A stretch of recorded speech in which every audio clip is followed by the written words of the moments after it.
Now, the French president is wrapping up a visit to Madagascar. But before he left, Emmanuel Macron had reacted to those overnight attacks in Kyiv. Take a listen.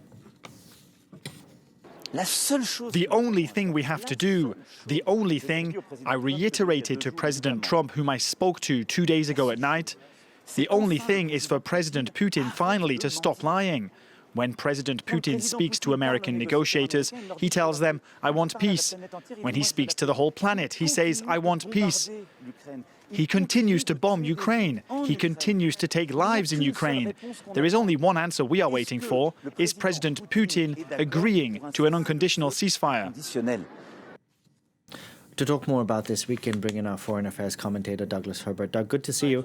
You saw there the French president was visibly pissed off, one can say. Do all European leaders share that view? Not all, but most are basically on the page when it comes, the same page or a very similar page when it comes to this notion that Ukraine's sovereignty, what they see as its right to its sovereignty of its own, and its territorial integrity. These are two sort of keystone concepts right now to which most European capitals subscribe to varying degrees. Obviously, there are nuances in the policies, but there's really a sense right now that you're seeing more and more of a gaping divide. I'm using the word gaping because I really want to emphasize it's almost widening by the day in Washington's approach to these so-called peace negotiations, that the U.S.-led peace process in Ukraine, and the European approach.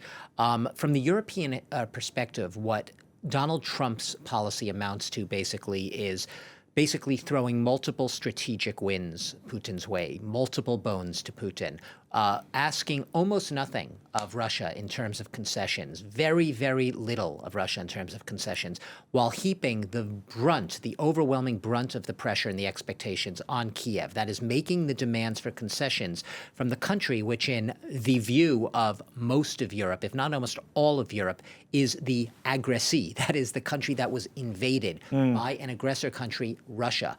This is the country, Ukraine, which is being made by Washington to actually take the onus of the blame for provoking the war and keeping the war going. That is the height, the epitome of irony to the Europeans. They see it exactly the other way. Emmanuel Macron basically said, if Washington, and we've heard the exasperation in recent days from Washington with these hints that Trump will just walk away from this peace process if he doesn't see some progress. He wants to end that war quickly. Well, Macron's response, and reflecting the thinking of a lot of Europeans, is that if you're really as frustrated with the lack of progress in bringing an end to these hostilities as you say you are, the person towards whom you should direct your irritation and your ire is not Volodymyr Zelensky. It is Vladimir Putin.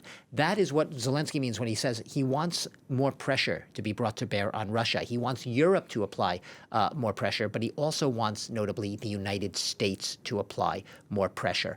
I'll just say there are nuances within Europe. The Polish president gave an interview to a European news outlet in the past 24 hours in which he basically said, yes, both sides in this war are going to have to make painful concessions. It's not all Russia has to give everything up and Ukraine doesn't.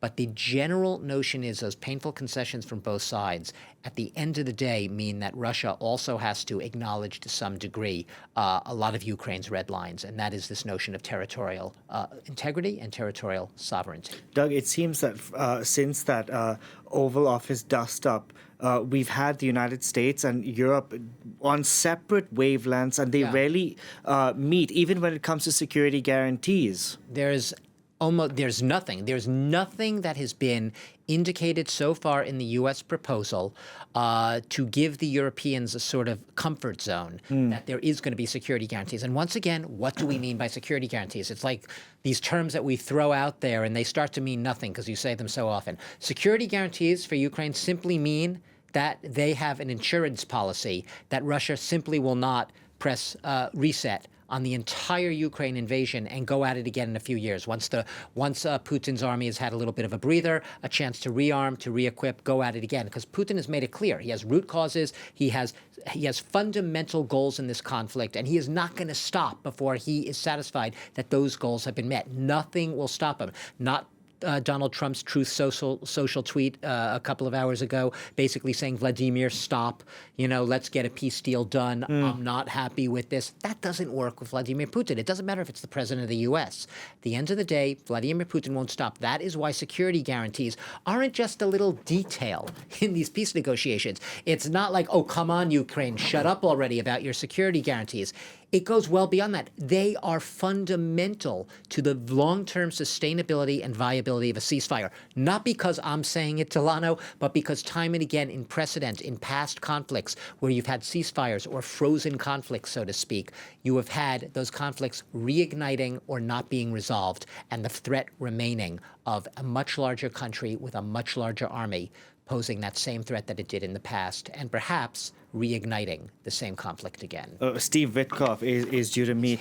He's headed to meet Vladimir Putin tomorrow, and then of course we're going to have the Pope's funeral on Saturday. So we'll see if there's any path to diplomacy. And just last thing, remember the U.S. bowed out. The U.S. bowed out, canceled. Marco Rubio canceled his participation at the last minute in the talks yesterday on Wednesday in London, which was supposed to be between U.S., Russia, Ukrainian, and European officials. The U.S. not being there basically means Europe's fears are realized that they are sidelined from this peace process, even if people are trying to couch it in other terms and make it look like, no, we're including Europe, you're in on the game, you have skin in the game. You don't. You don't. That's clearly the message that's being received. Thank you very much for that, Doug. Douglas Herbert.